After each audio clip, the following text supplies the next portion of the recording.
one of the many gifts that the creator of the universe specifically shared with mankind out of all his creatures was the gift to have our creator's word within us, to hear him speak to our hearts through infused knowledge.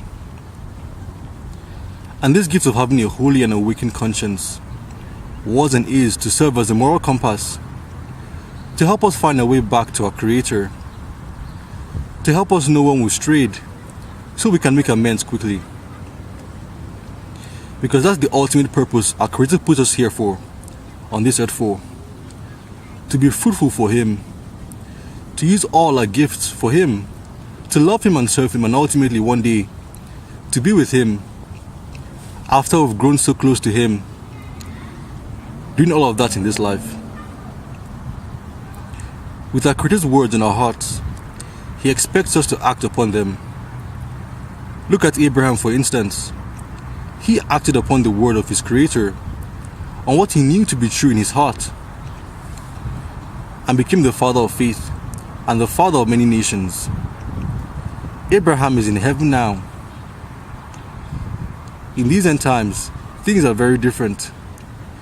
There are many distractions, from the fabricated mainstream media propaganda, to the sports leagues, to traveling, and even down to the false religious leaders, knowingly feeding their flocks a flowery gospel that is contrary to what Jesus taught.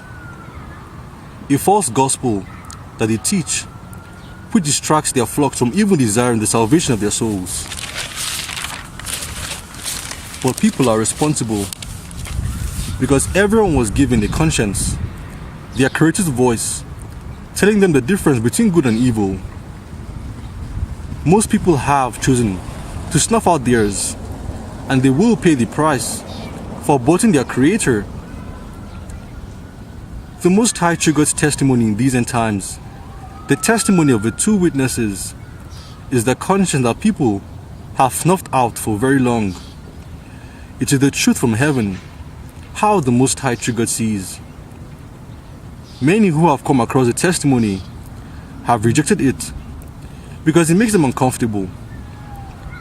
No surprise, the testimony is in fact the spiritual equivalent of the cataclysmic comet of destruction that would have impacted the earth were it not for the Blessed Virgin Mary's intercession.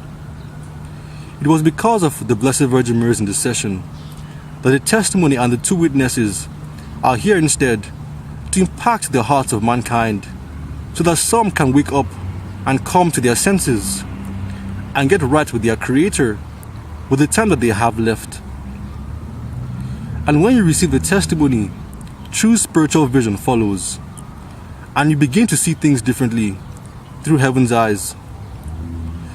The truth is supposed to be simple, and the Most High True God makes things simple in his testimony, and those words really become alive in you as the true Holy Spirit leads you in your heart to the necessary truths.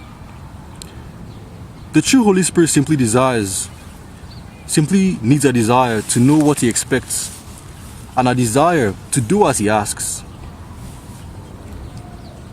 Jesus said on January 23rd, 2010, "Many people take my voice for granted, my children. They are selfish, and they do not realize that just because they can hear my voice, that does not make them saints. A saint is someone who is self-sacrificing, who seeks self-mortification of earthly desires, so that my will can be accomplished in them." Right now, there are hundreds of false visionaries around the world, and they did not start out that way, but money, greed, power, and fame took the place of the messages that they could have been receiving.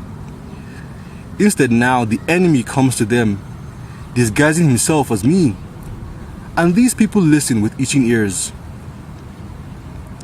And that's the end of the quote. The Most High True God will gain the ears and attention of everyone on the planet, one way or the other. Whichever way is something that each person gets to decide.